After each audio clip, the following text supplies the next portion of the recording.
stain and seal this patio. We're going to use our new stain kit, all the supplies in there. So what I'm doing right now is I am pressure washing the deck, and once again, it's all about the prep. So we're going to spend a decent amount of time. Since this deck is covered and it gets pretty good coverage from the elements, the concrete's in pretty good shape. So we're not going to spend I'm not going to use like a 3200 psi. I just got my little mini pressure washer going. That's about 2200 psi. I got the hard surface wand, which this thing's pretty cool. This thing spins around and shoots out water and makes it to where it's not spraying all over the walls and stuff. So I put down some of the Terra etch. So I got some cleaner down right here, and you know, spots like this where, you know, there was some paint and stuff like that, we want to make sure that we're scraping all that up. There's a couple other spots over here where there's some paint, you know, we want to get all of that up. So we'll get that up. As you can see, there's a lot of dirt in the expansion joints, and usually what I do is I'll go over the whole floor with the hard surface wand, and then scrub everything down with the Terra etch.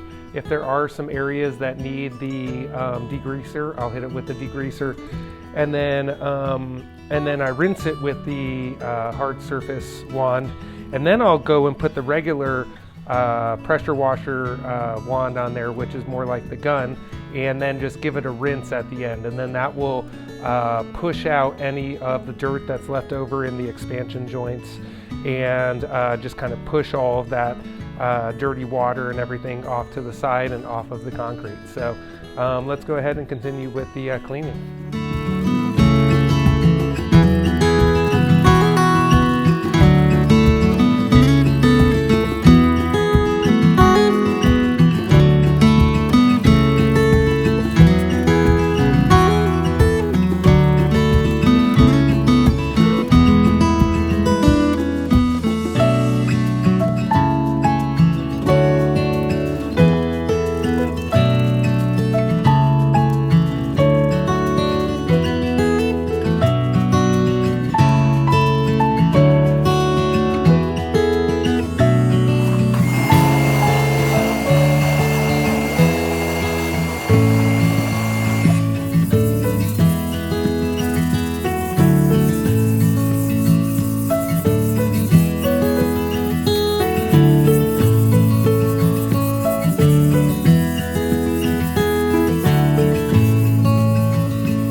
what we're doing today is we're going to be staining the concrete now.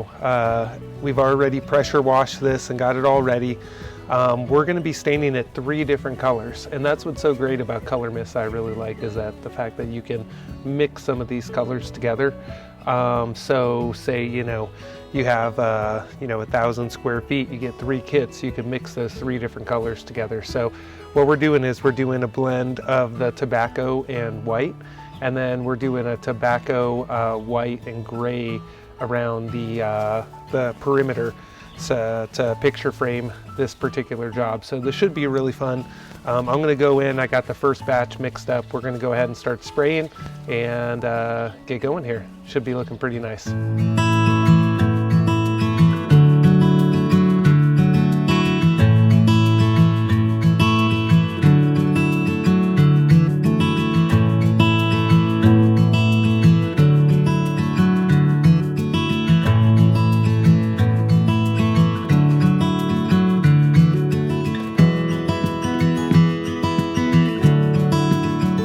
So the idea is to just add some color in organic patterns. And what I mean by that is just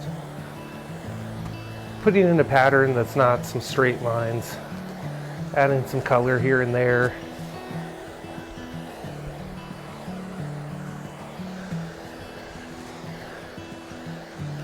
And you see I'm holding a bucket.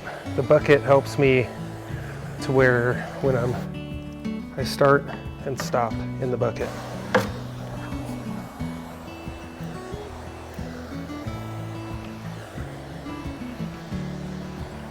So we're going to add a decent amount of color.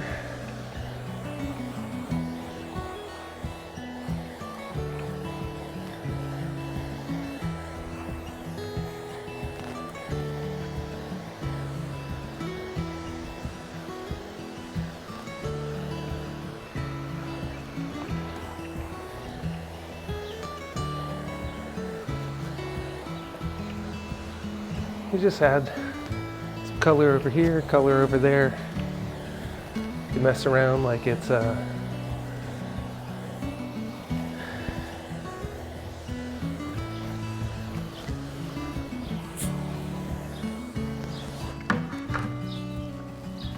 we go. So we got some nice patterns.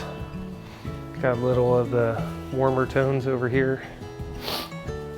And we'll go back in with this this darker tone. And you could hop around, just make sure you don't step in it if you want to do a couple touch-ups.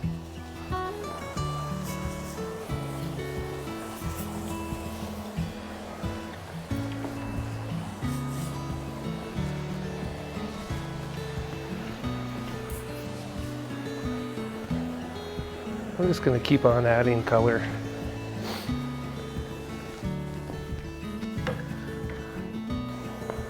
I want to make sure there's plenty of color down. Oh, perfect amount. Look at that. Amazing. All right, so that first color was tobacco and white. You see there's still some wet spots, so I'm going to try to avoid those as I put down the second color. The second color is tobacco, white, and gray. All right. I'm going in and I'm just kind of misting into the other color a little bit so you get some nice blends. Being aware of where I'm walking so I'm not stepping in this stuff. And just adding color here and there, filling out the rest of the concrete.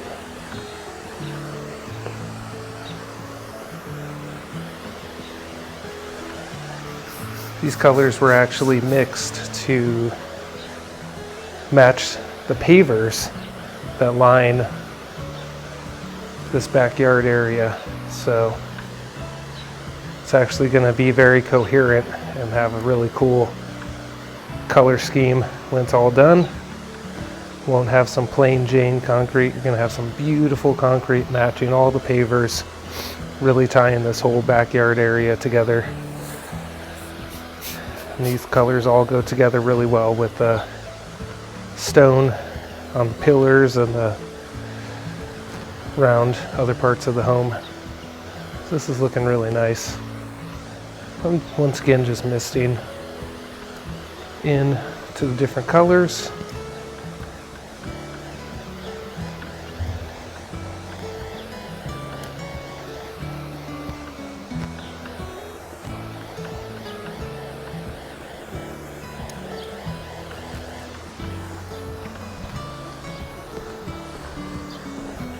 And it's okay if you kind of mist into the other color a little bit. That's it's totally fine, because you really want these colors to blend well.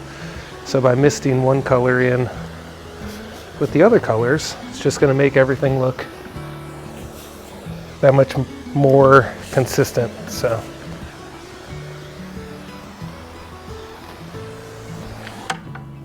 and in the bucket, and see if it drips, then the tip isn't dripping on the concrete, it just drips right into the bucket. So we can set this down so you get an idea of what it looks like. See, so those dry spots are some of the other colors, the tobacco and white. Now we've gone in and filled in the rest. I mean, you see that most of it, you see the patterns from the tobacco and white, but the tobacco, white, and gray have filled in the rest of the spots. It's looking really solid. There should be some pretty cool patterning there. Okay, so what we're gonna do here is we're gonna go through and stain this, the gray color, the gray and white. And what we're gonna do is I put a tape line right here. I put some drop cloths down. We're gonna move the last drop cloth over onto this side, spray it, and then after we spray, I'm gonna go through with a paintbrush and just make sure that there's no drips, and that I brush it across, and that will ensure a more consistent look, and that the drips that are gonna naturally occur on this vertical right here, on this stair, will be muted by brushing it immediately after I spray. So let's go ahead and do that.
So we are applying the barrier.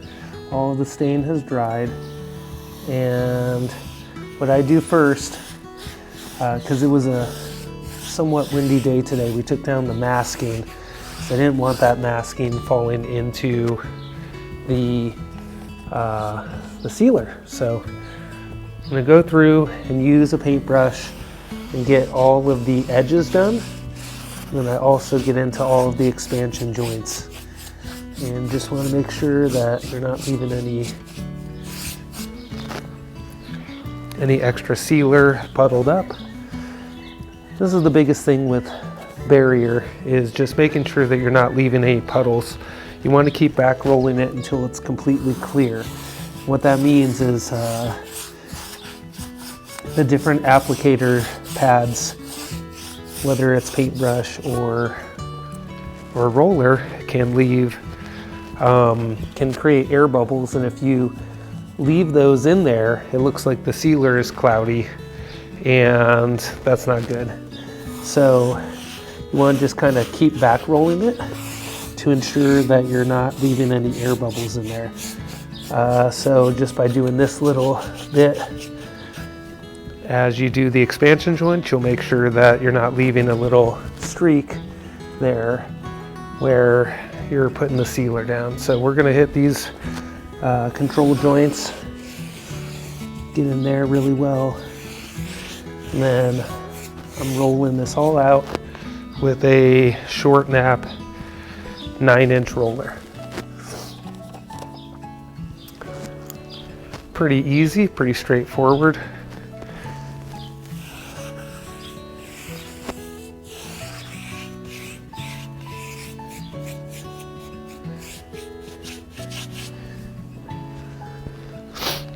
So you see how it's a water-based sealer, so it doesn't darken the concrete like a solvent-based sealer would, but it does darken it some.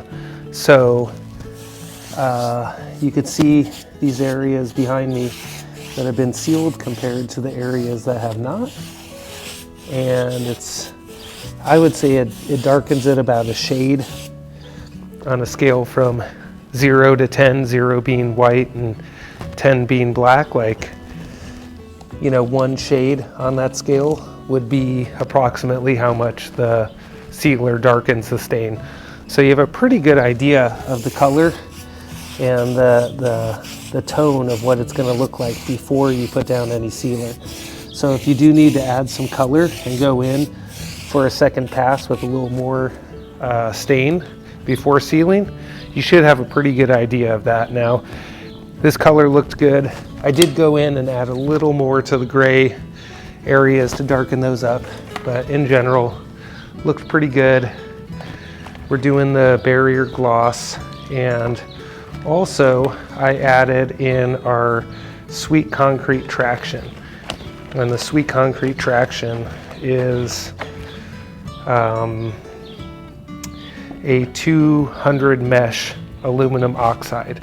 So I know that's alien talk to most people, understandable, but what that is a very fine mesh or grit that you're putting into the sealer, and that will add slip resistance, but also what it's going to do is it's going to add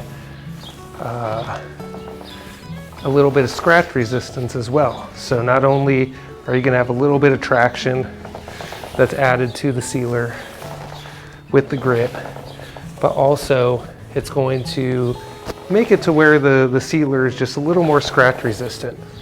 And the idea is behind that is that if you drag something across the floor, if it's super smooth, you're just dragging it across the sealer. If you drag it across something that has texture, it's going to glide across all of the little tops of the texture and not across the entirety of the sealed concrete, which just makes it hold up better. And in general is just a pretty good thing, especially for outdoor concrete. The only time I probably wouldn't use it is if it's on like a smooth honed concrete. But besides that, you could pretty much use it on all of your outdoor applications. It's under tools and accessories on our Credo Seal website. but I would recommend using some of that sometimes if you want to add some slip resistance and some scratch resistance to the sealer. Now you see I'm just back rolling it over and over again. Now the cooler it is, the more the sealer is going to self-level and those bubbles are going to disappear. The hotter it is, now remember you don't want to apply this over 80 degrees, but if it's really hot, those bubbles are not going to, the sealer is going to set up and the bubbles are not going to have a chance to be released.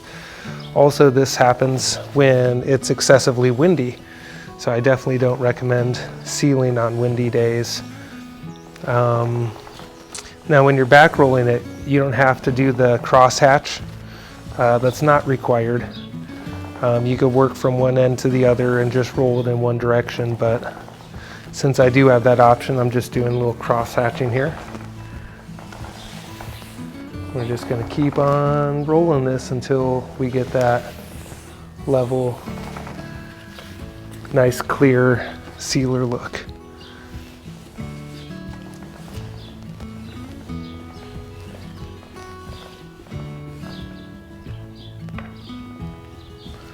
So, see what I'm doing? I'm lifting up right here on the pole. So I'm really lightly going over this. And that's really one of the tricks. Just being very light with this. And it works really well, making sure that all of those air bubbles are removed.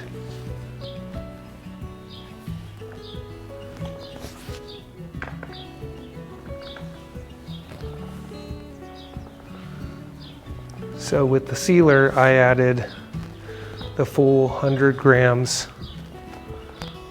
per gallon. You could add anywhere from 50 grams to 100 grams per gallon, or more hypothetically. But that's how we sell it, because I found that anywhere from 50 to 100 grams seems to be kind of the magic number, where it leaves it with a nice amount of texture, but it's not overwhelming. It does matte out the look a little bit, makes it a little more like a satin finish and less like the gloss finish. As you can see, it's looking pretty good. I love the natural patterns that come out as you're staining. Looks really great. So I want to make sure that I'm getting off as much of the sealer as possible, so I'm not introducing too much sealer to each space. You want to spread it out and get some of this product out of the roller.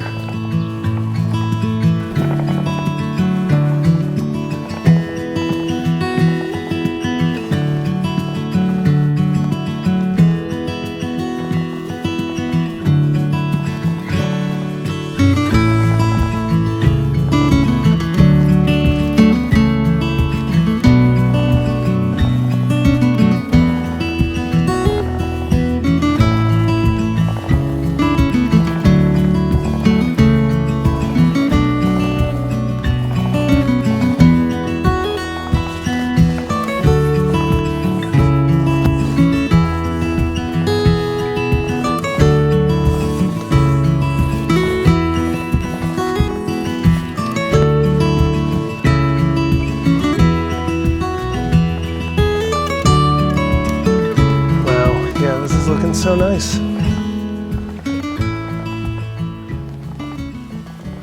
So once again, we're just going through and back rolling.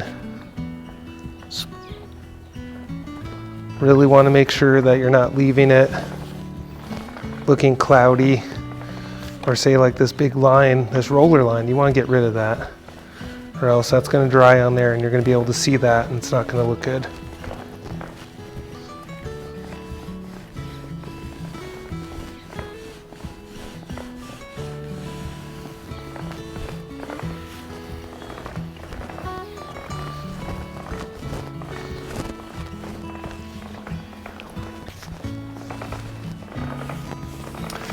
Yeah, so far this is looking really nice. We're gonna do 3 coats. Probably add a little bit of the non-slip into the second coat as well, truthfully.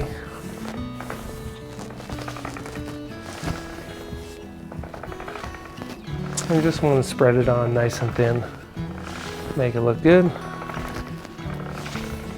and move on to your next section.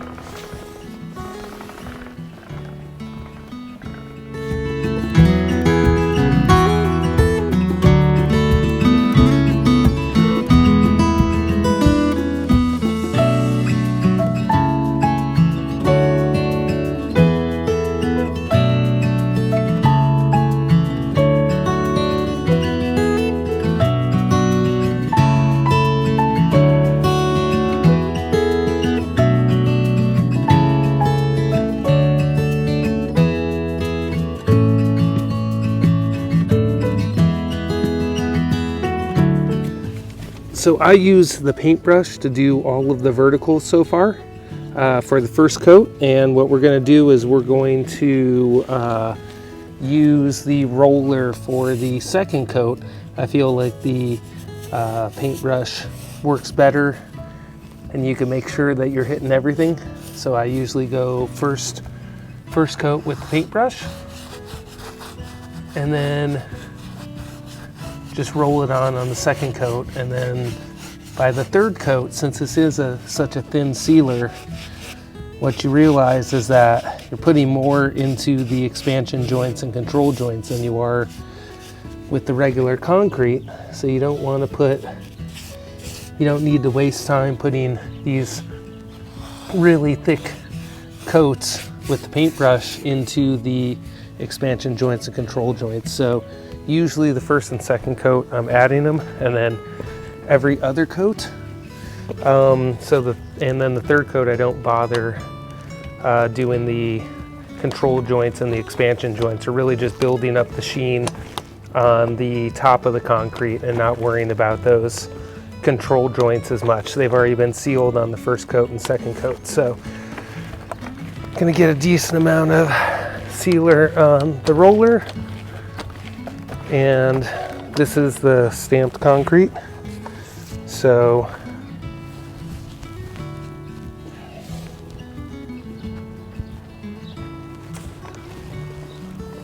we're going to roll this on to the stamped concrete.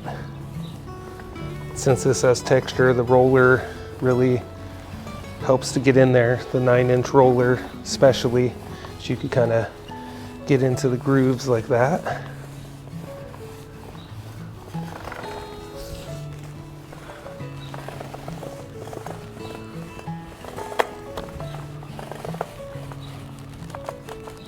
See the 9-inch roller compared to the 18-inch. 18-inch is great for nice flat surfaces, but for like a stamped concrete, you're going to need to go with the 9-inch.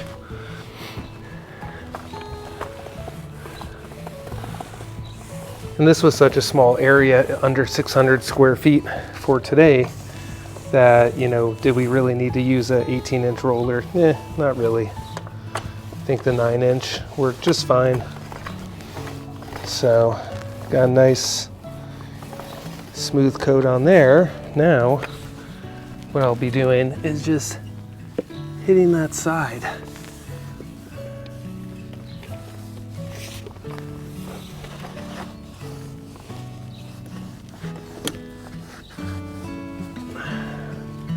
There we go.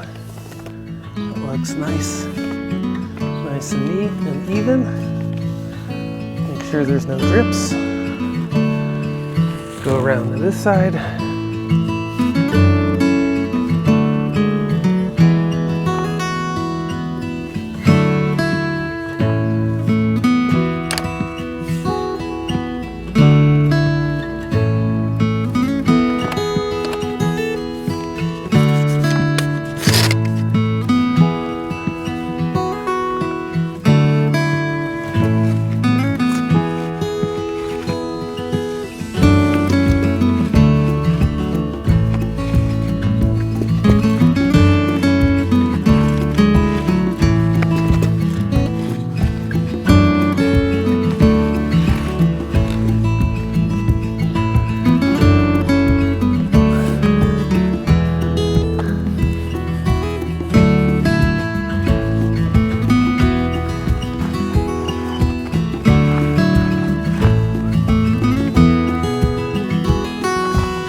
right, so the main thing with the verticals, like on a stair like this, is that we're not getting any drips.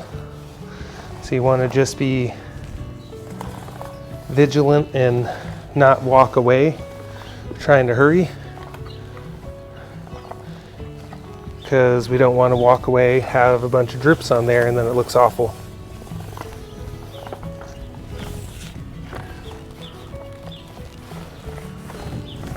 All right, this is looking nice and smooth.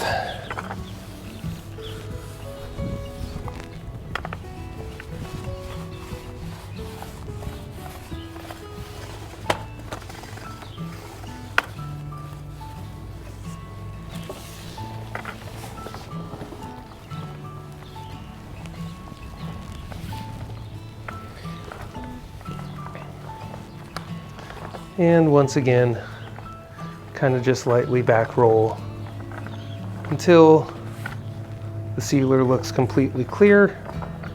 You don't see any air bubbles or anything like that, which kind of come up in the white. They look like kind of white specks. You don't want any of those, so you just keep back rolling till all of that is gone.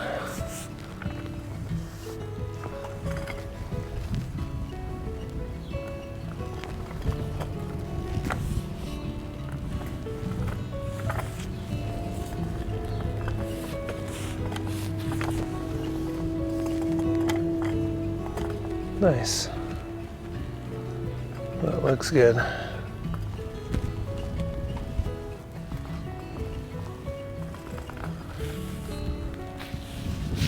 Very nice.